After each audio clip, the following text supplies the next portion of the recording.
Hi everyone, welcome to the Climate Confident Podcast. My name is Tom Raftery, and with me on the show today, I have my special guest, Diana. Diana, welcome to the podcast. Would you like to introduce yourself? Hi, Tom. Thank you very much for having me. Diana is perfect, but I would say it in Spanish, Diana Carolina Llanes. But I'm Fair. used to Diana Yanes, Diana Llanes, so it's fine. Whatever you want. Cool. And tell us a little bit, Diana, about why we're talking today. Well, so I am a shoe expert. I've been working in the industry for over 12 years. And at the moment, in the company, we are building a low environmental impact materials, parts, and components library, which is, let's say, our main tool that helps us consult better our clients. And so here we are to speak about the shoes industry, the impact it's having, and how to improve it through small changes, let's say. Okay, and give me a little bit about the kind of scale of problem that you're tackling. Does the production of shoes cause a lot of emissions? Oh, yes. So let's say that last year we produced almost 24 billion pairs of shoes in 1 year. And out of those 24 billions, 90% ends up in landfills the first year. Wow. So that's a very, very, very big amount of discard. And that's mainly because we are aiming at doing always cheaper shoes. So the quality is so low that people can't even sell them, donate them, give them, or sometimes they can't even use them fifth time. So they end up in the trash. And just for like that, we have an idea that only the manufacturing phase of shoes takes 1.4% of the greenhouse gas emissions each year. So I would say it's a lot. It accounts in the EU around more or less 10.6 kilograms of emissions of CO2 emissions per pair of shoe, only for producing it. Wow. So, Okay. And tell me then a little bit about how you are going to fix this problem. well, how I am hoping to do it. Basically, what we are like, I've been building, I started on my own when I was a freelancer and almost like out of passion. In 2018, I started collecting what more sustainable materials look like, let's say, like the samples and, getting in touch with the suppliers. But it was like an amatorial thing. I didn't have any context or criteria to order the samples. And as time passed by and I started studying, I am currently about to finish an MBA in sustainable luxury management. So I started actually accurating the thing. And right now, this library is divided in 3 different categories. So waste reduction, low water consumption, and low energy usage. The waste management is divided in 2 at the same time because we have the biodegradable product and the recycled products. So the way, like, now this library is done, right? And this is, of course, a work in progress because we work with materials that exist. So we are constantly researching for new suppliers, new materials, new technologies. At a certain point, I was like, okay, so what do I do with this? Because I've invested a lot of time and money because, shipping those samples has been a lot of money. So I decided that the best thing to do at the moment is to start doing a capsule collection because we need to test. This first capsule collection is going to be a biodegradable one. We need to test that all the solutions work together and do a small production to understand that it works at scale because it's not the same thing making one shoe work rather than 100 pairs of shoes. And of course, that would, scale up. But with 100 pairs, you can tell already, okay, 10% of the collection will be discarded, 5%, or we don't have any of that, So at the moment, we're working on that capsule collection. And the solutions are very simple. So it's replacing current materials, parts, and components that exist in a shoe, which are at least 15 by, let's say, reducing the diversity. So let's give a step. One shoe. Sure. One simple shoe. Step back a little further as well, Diana, and tell us what's a capsule collection. Oh, sorry. A capsule collection, it means like a demonstrative piece, let's say. So when prototype? but like when you speak about a collection, it means that you have a broad range of products, even though if it's one style in 5 different colors, 10 different colors, and that you're going to produce that massively, like as much as you can, correct? A capsule collection is intended for a specific reason. So for example, you can do a capsule collection because you're opening a new store in Madison Avenue and you want a collection for that store. So that's a capsule collection for the Madison Avenue new store. Or you are, for example, in our case, we want to develop a collection that is biodegradable. So it's a capsule collection. It's a very spot on thing. It's not that it's a continuous project. The continuous project is that we're going to develop more capsule collections to push forward more sustainability content. That's the continuous, let's say, concept, but not biodegradability. Right. It can be recyclability. It can be less water consumption. It can be anything. So knowing what a capsule collection is, a shoe, let's put a black boot, a simple black boot. So we all know what a black boot is, right? Or how it looks like. For a black boot, we need leather, let's say leather. We need the black leather. We need the lining, which usually will be black lining as well, made out of leather. We need the reinforcement tape, which is 2 different kinds for the border and for the back. We need glue, tons of glue. We need the thread. We need the reinforcements that goes in the tip and in the back part, like the heel. We need the insole, we need the sole, and we need the heel, which usually has 2 parts because you also have the heel cap, which is another material. And you will need some accessories, as in the boot needs to be open. So you will need a zipper, an elastic band, something to open that boot. Yeah. Correct? And then that's only the boot. Then you have, of course, the packaging, like you have a lot of things in the back that you might not see as part of the boot, but that are part of the emissions of the boot. So all of that accounts for 13 already different materials. And maybe the materials are not even finished in the same way. Okay, so for example, the leather lining and the leather upper are leather. And most likely, because 90% of the leather, 99% of the leather currently used is chromium based, because it's more beautiful, let's say. And by beautiful, it's more to the standards of beauty, towards the standards of beauty that we're used to right now, because beauty is something relative.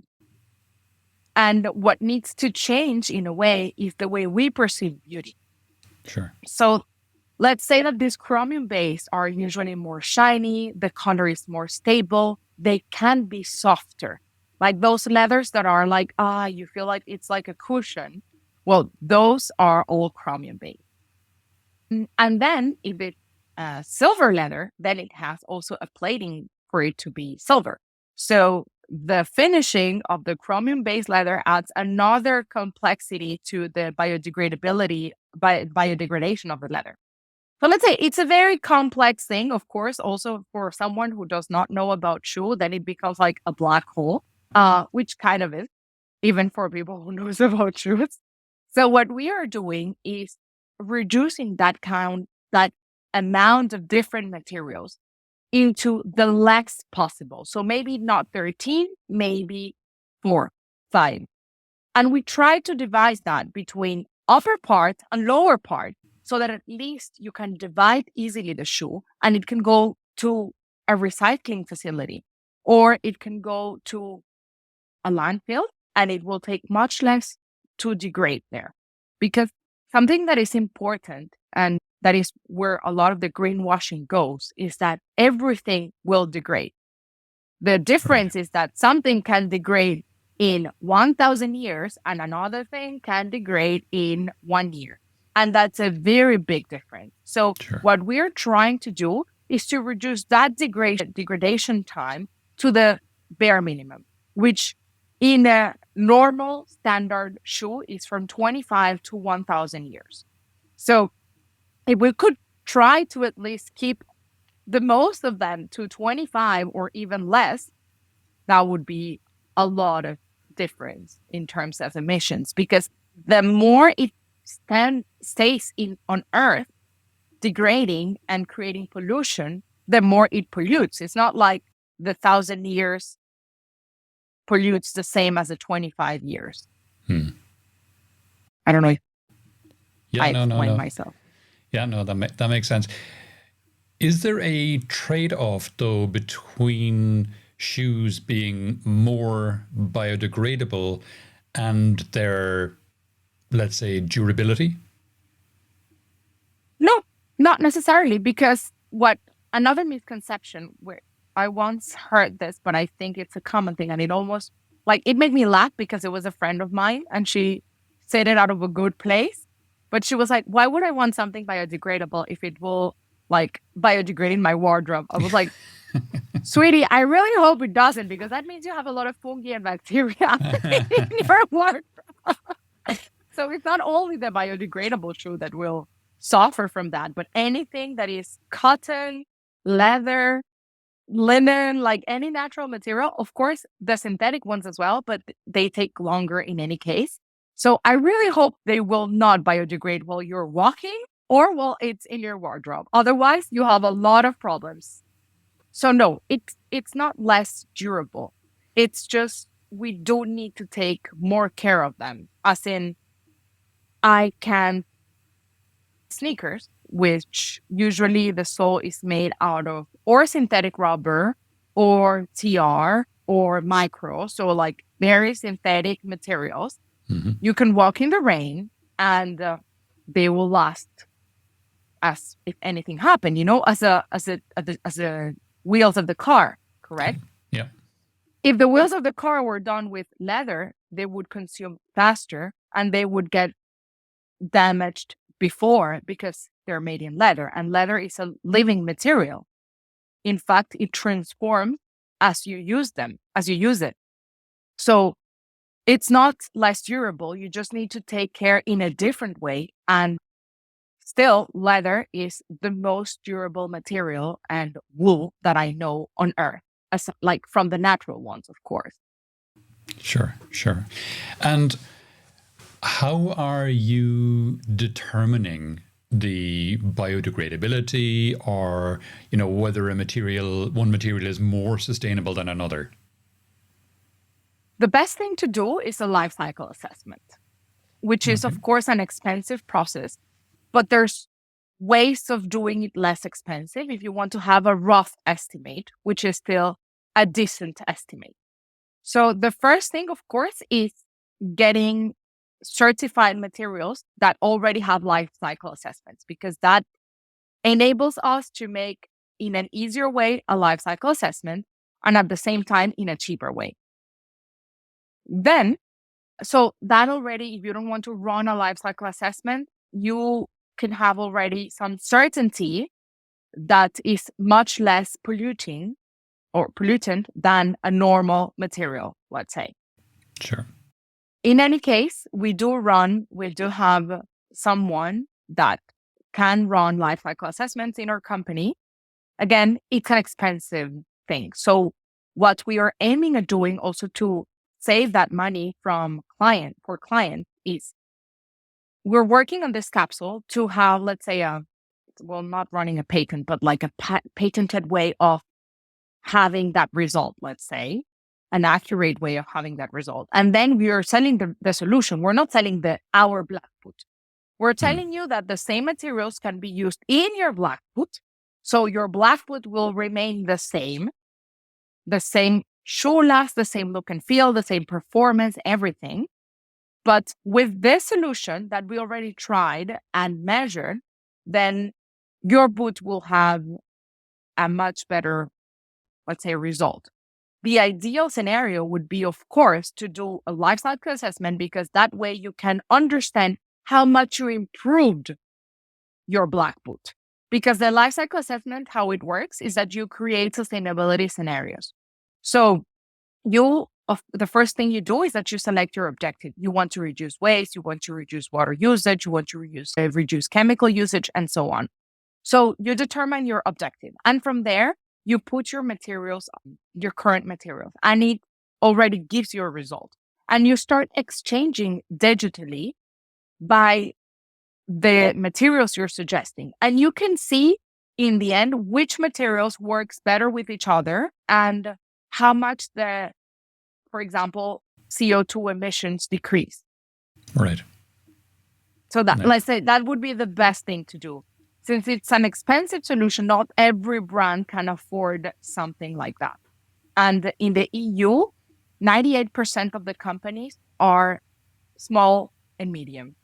And I would say that medium company among the big medium companies are able to afford a life cycle assessment. So it's something that we need to, let's say, massify as a solution so that anyone can work in a better way. Okay, sure. So you were talking there about your clients, but you haven't mentioned yet who your typical clients might be. So my guess is that your clients are the actual shoe manufacturers and you're telling them how best to make shoes. Not necessarily.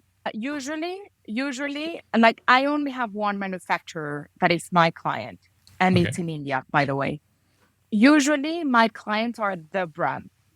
Also, because manufacturers, I work mainly with Italy, sorry, because like in the company we provide different solutions: design, production management. We make prototype samples. Like we offer different solutions. Mm-hmm. But our affiliated factories are in Italy. And we have a sample room in our office where we can make prototypes and samples, and that's in Italy. So let's say when I speak about factories, of course, I'm speaking about Italian factories because it's where I have more knowledge and connections. Sure. Okay. So factories in Italy are very artisanal, extremely. Even the bigger ones, yeah, there's few that are very, very, very big and that have extremely competitive prices that I honestly don't understand how they get those prices. As in, I am not 100% sure that's 100% made in Italy shoe. Right. But taking that out of the picture, because I don't work with those factories, so I don't know. Mm-hmm. Let's say that factories are so artisanal that they wouldn't invest in this kind of solutions. There's few that would. And still, it's a very craftsman mindset. So my best clients are the brands that they know that they need to do it. Also because they're bigger. So, sure. and that connects to the part of governance, no? Like at the moment, governance is obliging only really big companies to have the sustainability solutions. Mm-hmm. So those are the companies who can actually pay for a service like this. Yep. Instead, I have many different kind of brands. Mostly, I would say from the US and from the UK, aside from Italy, let's say.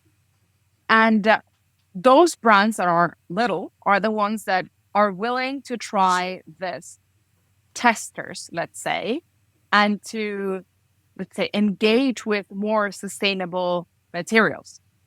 Right.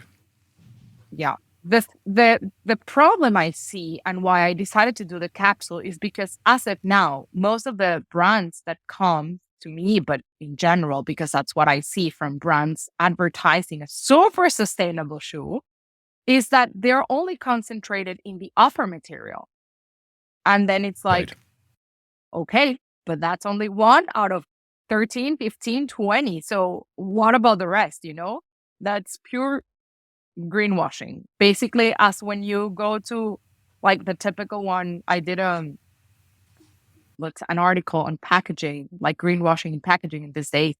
And what it's like, one of those that I named is like the typical tag that it says 98% of natural material. And so people are like, oh, that's great. And I'm like, and what's the other 2%? Because if the other 2% is only cancerogenous thing, that 98%, I don't care.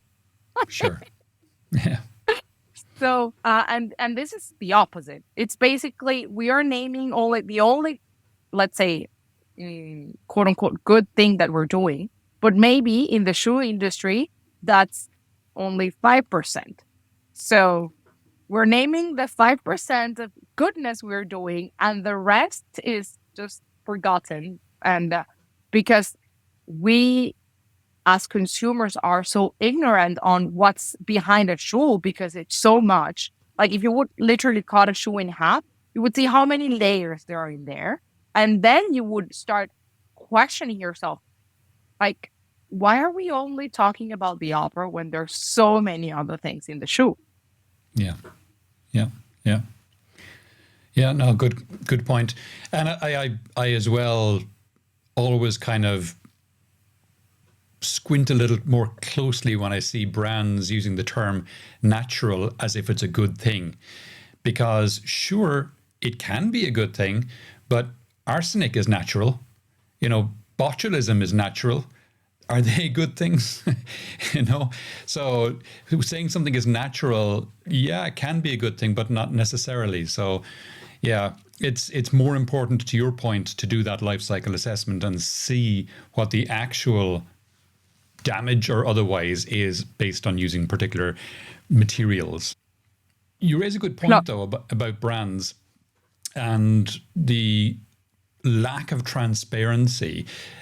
As a consumer, how can I tell whether a brand's shoe or any other product they're making is sustainable or not? Because, I want to be buying the most sustainable products I can, but I have no idea. Yeah. So I think the first thing we need to understand, and this relates also to what you were previously saying, is that there is not such thing as a fully sustainable product. Okay? A fully sustainable product does not exist. Not even, like, if we would die, we wouldn't even be sustainable because we need to decompose. So we would still be, doing, like, sending emissions. So let's say that what we need to know is that there's better practices and lower environmental impact ways of doing things. Sure. So having said that, we also need to understand that everything has an impact. So for example, natural materials are better. Depends on which point of view we are looking at that natural material. Because I always like saying, I personally don't like polyester. I don't like polyester because it's not breathable, it's uncomfortable. You feel like you're in an oven when you're wearing something polyester made. It looks cheap to me. It looks like you're wearing a plastic bag. But aside from that, which is taste, is personal taste, polyester has some good things. Such as, for example, for making 1 kilogram of cotton, you need more or less up to 22,000 liters of water. That is from the time you're cropping it until the time you dye it, until the end of life, because that counts also the laundries you're going to make on average, no? Instead, a kilogram of polyester is 19 liters of water.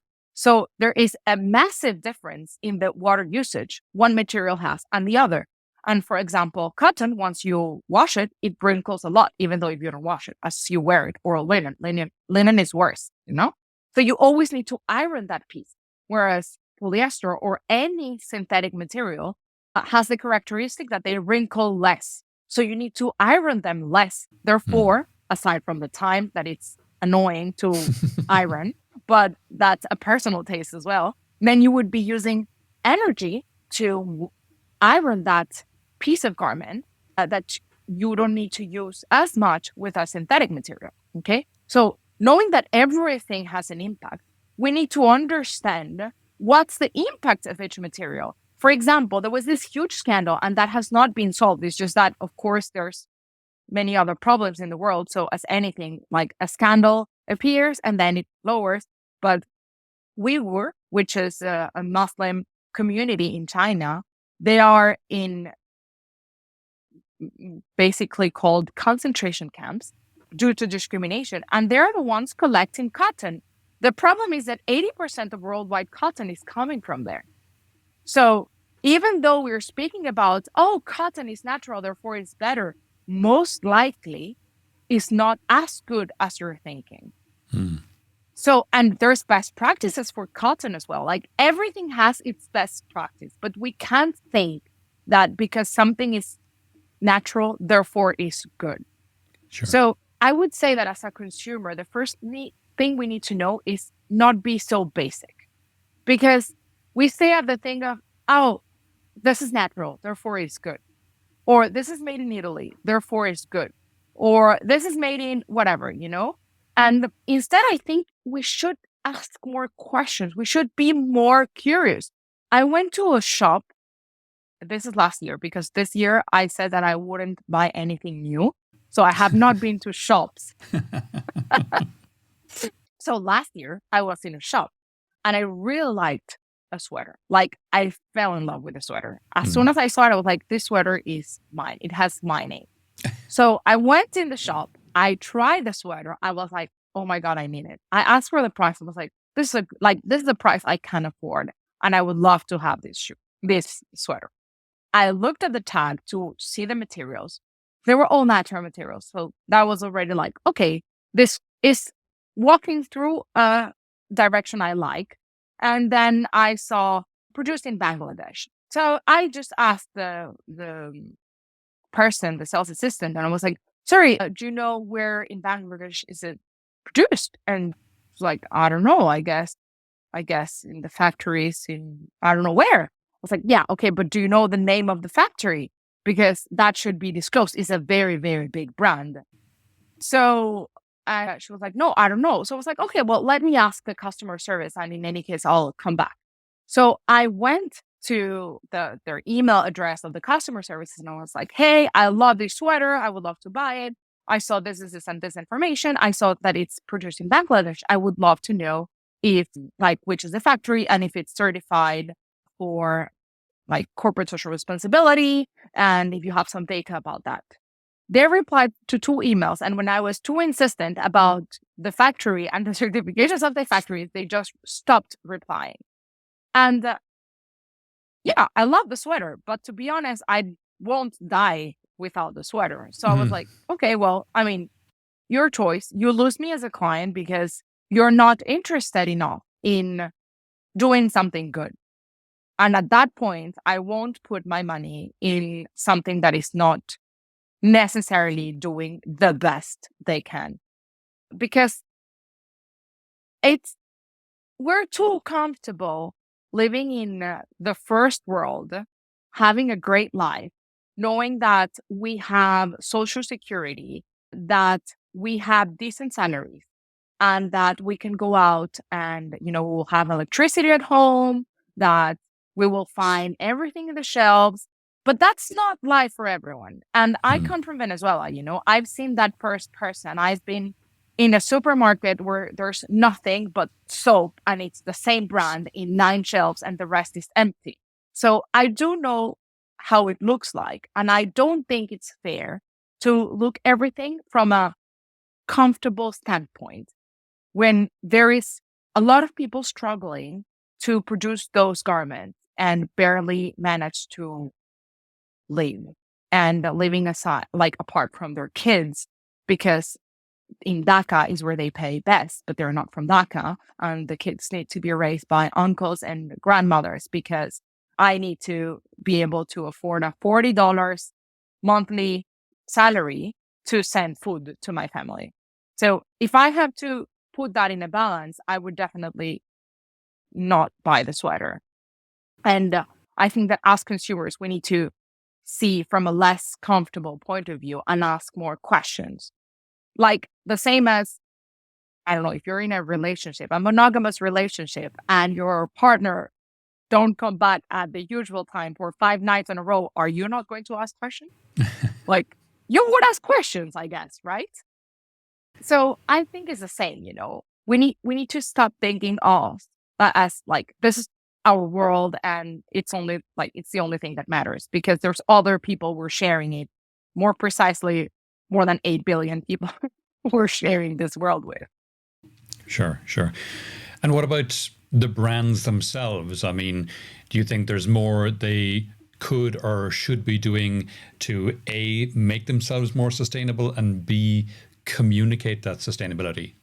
Oh, 100%. There's like a 100% rate of improvement that they can still do, because most of the brands are greenwashing is a really hard word, but it's mainly what they're doing because it's mostly marketing. And at the beginning, the reason why it was mostly marketing is because they were saying that they were educating the consumer. And at that point, you still say like, well, okay, maybe they're right. But after many years of educating the consumer, I think that either you're not doing a good job educating your consumers, or definitely you're just living it up to there, right? So I would say that definitely from an environmental point of view, the life cycle assessment for companies such as H&M, the Inditex Group, and the massive luxury brands, like the ones that can afford it, should be done. And they should start taking more responsibilities of their actions, because the rivers that are being dyed in orange, yellow, and blue are not their own, because the first world is like literally treating the developing countries as their trash, sending the garments that are not being used there. The manufacturing facilities are there. So who cares if they don't dispose well the chemicals? Who cares if they don't dispose well the dyeings? Who cares if they don't get paid on time? So I would say that the first thing is that those brands should really commit. And in fact, in 2019, many of them signed up for the fashion pact. The problem is that the fashion pact is not an obligation. It's not mandatory. It's Right. just saying we are committing to try to do best. But the truth is that they're not doing anything better. And at that point, once I did a post on my LinkedIn, because when the Balenciaga scandal happened, my comment was, this is a shame, yes, but this will continue to happen. And this is our fault as consumers, because in a few months, we're going to forget that Balenciaga did this. And we're going to continue buying Balenciaga as if nothing happened. And that's exactly what happened. Balenciaga is there. Their balance is not bad. They're all buying the same brand, the same products, because they love Balenciaga. And that's with every brand we know. So as consumers, yes, it's the company's responsibility, but we also need to take our part, It's not that if the company is not doing anything, I can't do anything. Yeah, you should not buy that sweater. Yeah, you should not buy that pair of shoe. Yeah, you should speak off. And yeah, you should also stand for what you said you were not going to do. So if you're complaining about Balenciaga doing something, my question is, if your kid was the one shown in that picture, A, would you have let your kid do that? And then would you go back to the brand as if nothing happened? I don't think so. And that's again among that, let's say, responsibility we need to take, as in we are 8 billion people in this planet. We're not only ourselves and our close one. How do we know the brands that are doing a good job from the brands that are not? The brands that are doing a good job usually have sustainability reports, yearly reports, and those are certified by third party. So reading those, it's good. And still asking questions is good. Because again, when I go to the pharmacy and I see 90% is natural materials, then I do ask myself, what's the other 2%? And I read the tag. And it should be the same for, okay, they're doing this super good. And that's great. Thank you for improving. And thank you because you are making me having choices.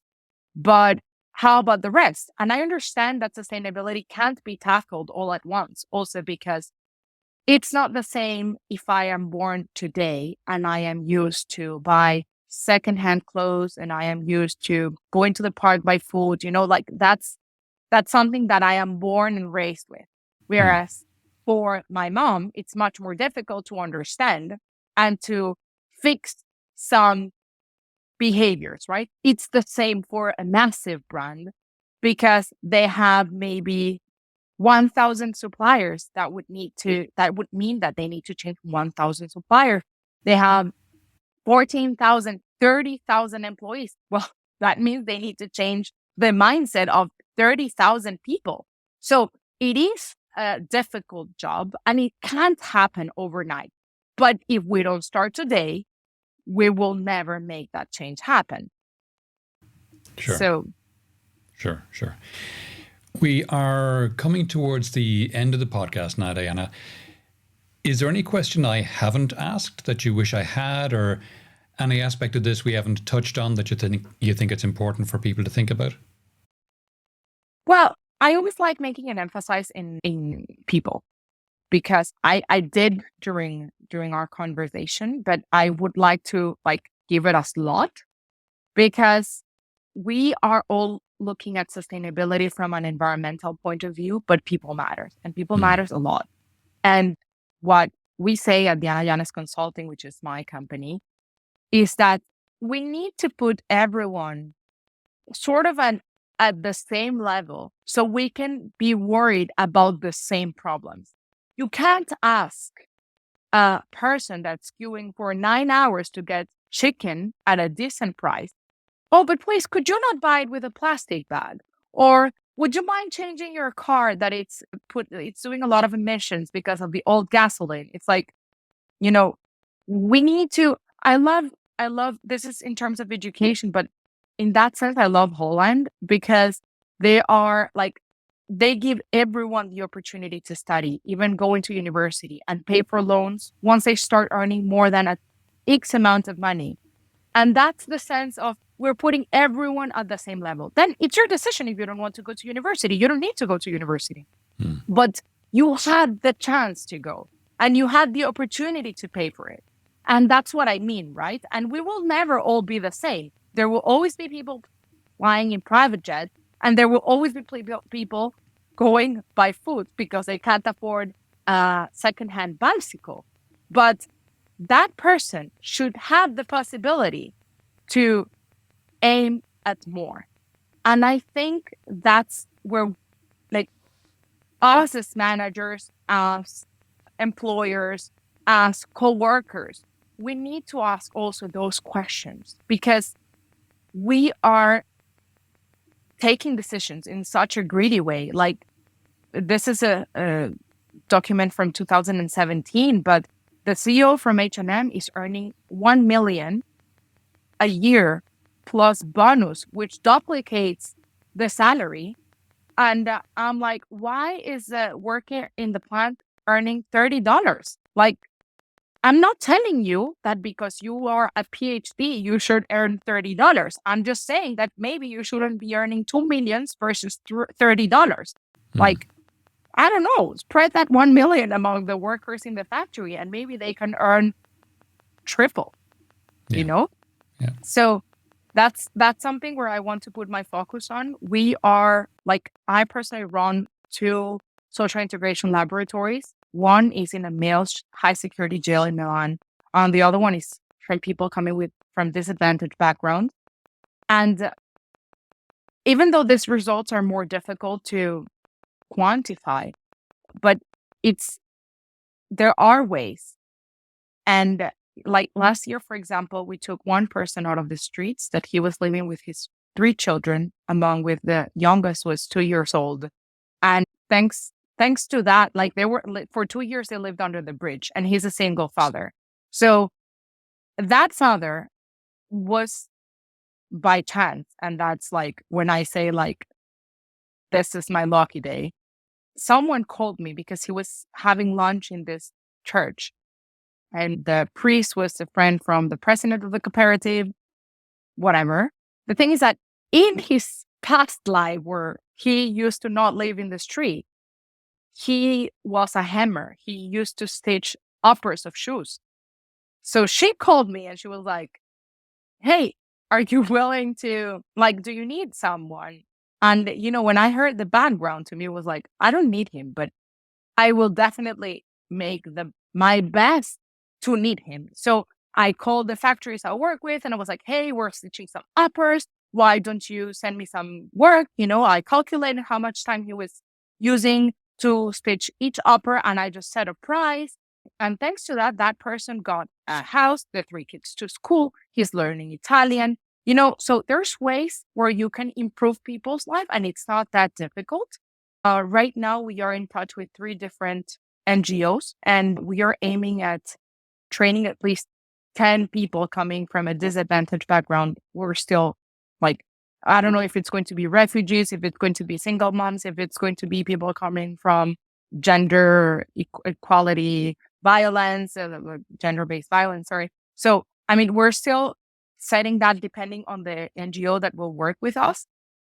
But I think those are important things that we need to start taking more into consideration so that we can all start worrying about the same problem. Sure. Well, thank you for that. Great. Diana, if people would like to know more about yourself or any of the things we talked about on the podcast today, where would you have me direct them? Well, the first thing, if you would like to have more in-depth information, there's my first and by now only Medium post, but the next one will come soon. And it's called Design as a Driver of Change and Progress. I will give you the link so you can share it. And then there's our social media. Instagram is the one we use the most, which is at Diana Yanes Consulting. And if you want to stay in touch with me, it's Diana Carolina Yanes. There, I always reply myself. The consultancy one is more technical. Mine is my perspective, entrepreneurship, motherhood and entrepreneurship, my business, and all of that. Fantastic. Diana, that's been really, really interesting. Thanks a million for coming on the podcast today. Thank you very much, Tom, for having me. And thank you very much for everyone listening. It's been a pleasure.